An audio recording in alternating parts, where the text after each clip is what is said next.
What's up, everybody? It's your boy Scotty P, and we're here for episode 8 of the Scotty P Breakdown. I'm excited to break down Jay Rodriguez today. He was an 88 kilogram winner, and he pretty much decimated the whole division. He had 6 wins by rear naked choke.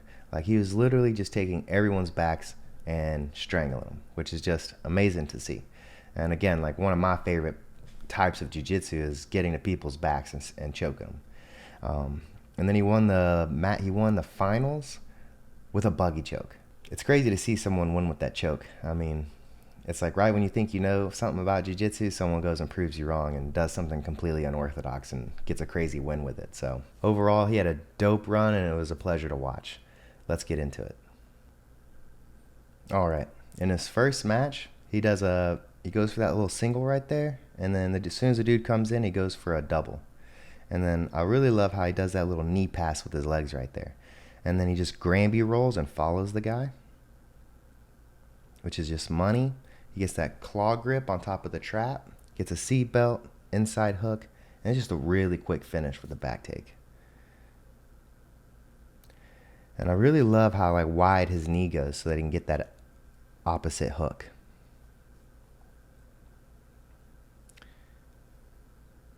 Easy rear naked choke, switches to that body triangle. Easy win.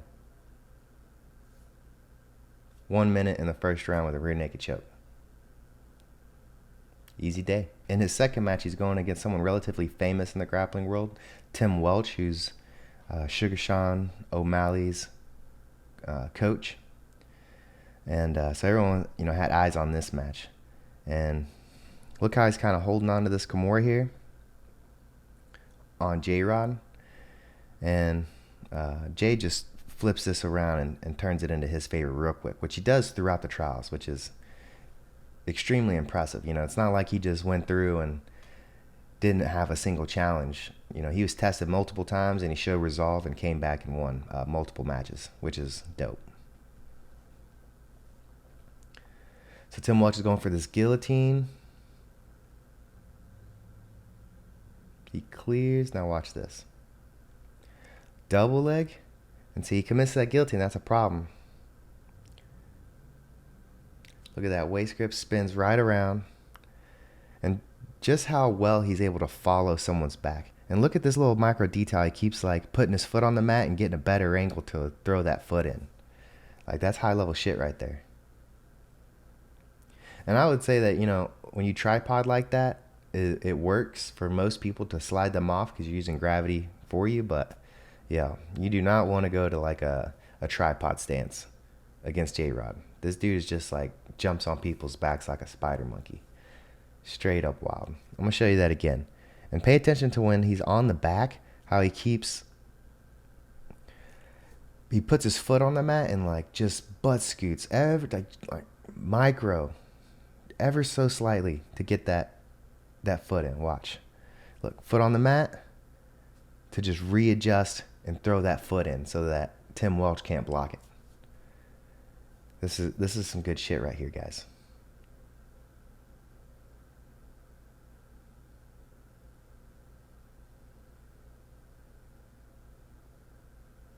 And just over the chin. Monstrous.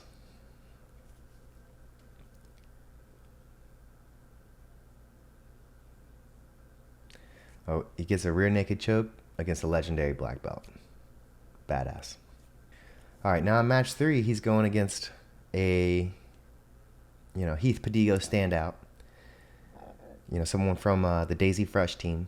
And this dude's bigger, jacked.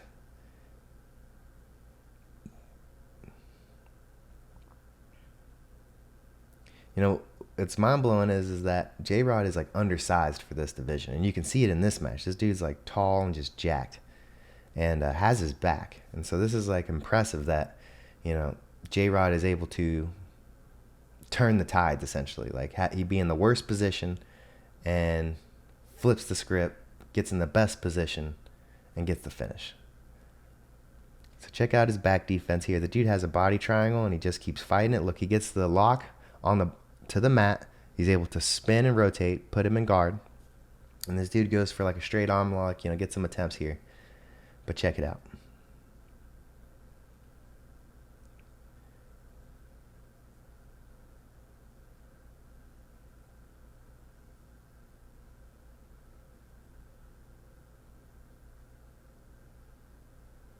I'm going to speed it up for you.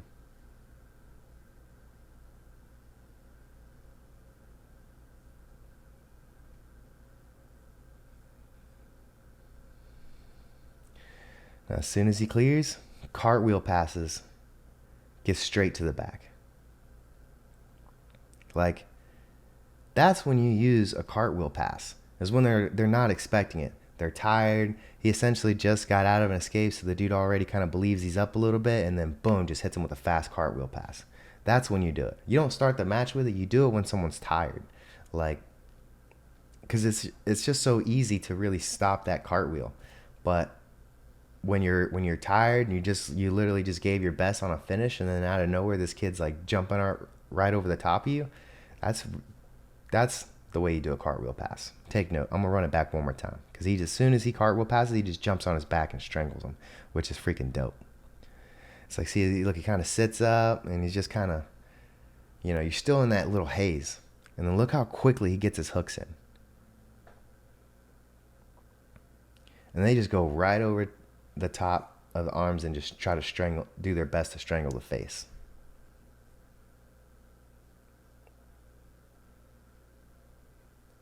I mean, just keeps rotating with him. Monstrous. And just look at the size difference, too. This dude's big.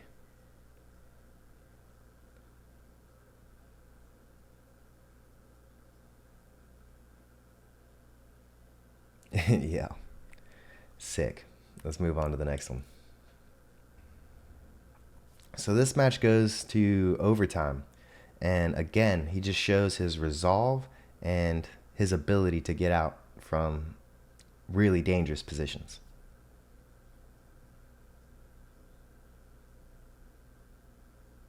And again, this dude's jacked. So you can just note this dude's fast and strong. J-Rod goes for that double, and this dude immediately locks up a head and arm and goes for a Darce here.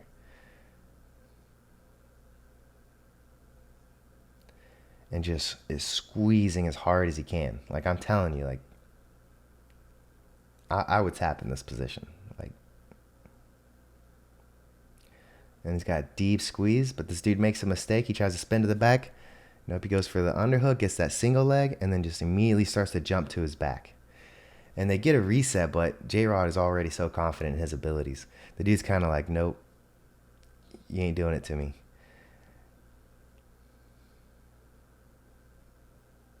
And so they get the reset here.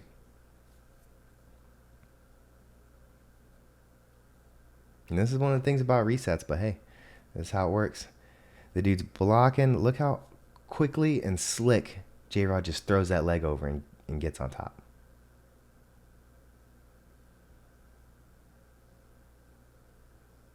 Just jumps right over. Like, not even a jump. Just, I can't even explain it.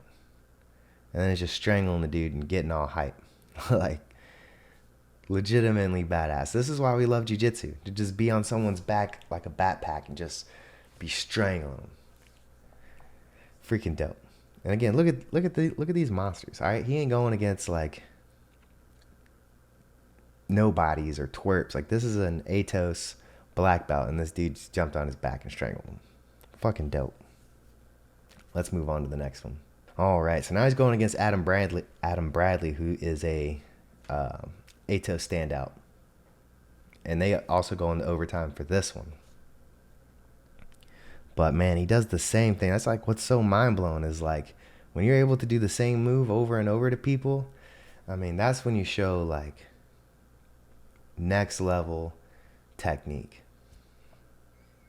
He goes for that single, dumps him. Look how he's like circling. All right, so now they're in this dogfight position. Like, if you notice, J-Rod's really great about circling. He doesn't just stay on the tracks, like going forward and backwards. He's constantly circling. And even with that overhook, look, he just circles to the back, gets both his hooks in. I mean, most people would say that overhook would prevent people from doing that, but J-Rod didn't care and did it anyway, which is dope. And he just gets this body triangle. Notice how it's like the body triangle is not like fully across the body. He's got one hook on the inside, which I see a lot of high-level guys do that. And he gets the tap. And Adam Bradley is known for being an escape artist and getting out of these things. And J-Rod gets the finish anyway with 40 seconds left. This is a long, hard-fought match. And he still does what he does. Gets to the back. Rear naked strangle. Fucking crazy.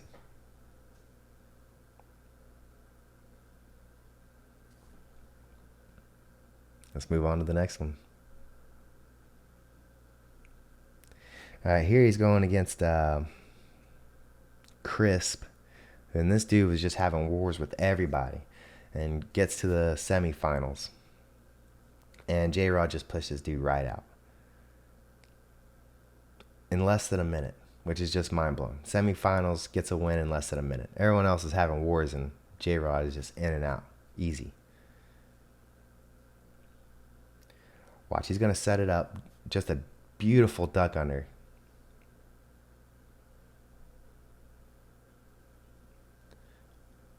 And one thing you notice is like how awesome his snap downs are, like controlling the head.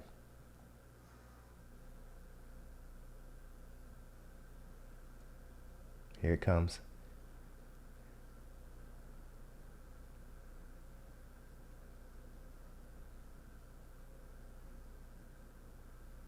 Boom. Look how he's got that one hook control in his leg so that he can't turn his hips. And he gets one hook in and the other one's like hooking his ankle so that Chris can't like rotate his hips. Like there's so much going on. It's even hard to break down. But I'm going to run it back for y'all one more time. He does a duck under, and watch as soon as he gets to the back how he uses his hook to kind of like keep his like hips square. He's like hooking the inside of his ankle and like pushing it outward a little bit. Check it out. Duck unders. Immediately goes for the hook. Now look how the other foot's like hooking onto that leg. And then immediately goes for the body triangle. Right over the neck and just, man. That's fire. Like I cannot wait to see this dude at ADCC. It's going to be dope. All right, we're on to the finals. He's going against Hunter Colvin, who's a monster, and finishes him with just this crazy buggy choke. Like I was literally talking shit about the buggy choke the night before when we're out at Red Lobster with all the boys, and I'm just like, yo, the buggy choke's bullshit. This dude just got sent to the hospital over it. Like, it's not worth it. You're better off creating frames and hip escaping from bottom. And yo, that's like so funny about grappling is that you can literally be like an expert or a master at it and then still like be wrong in certain areas because it's always evolving. Jiu-jitsu's always evolving. There's never one answer. It's constantly changing and adapting, and the athletes are figuring out new ways to submit people. So totally badass. So they get a reset, and J-Rod had tried a buggy choke earlier in the match and Hunter Colvin easily escaped, but he modifies it in the second attempt, and I'll show it to you guys.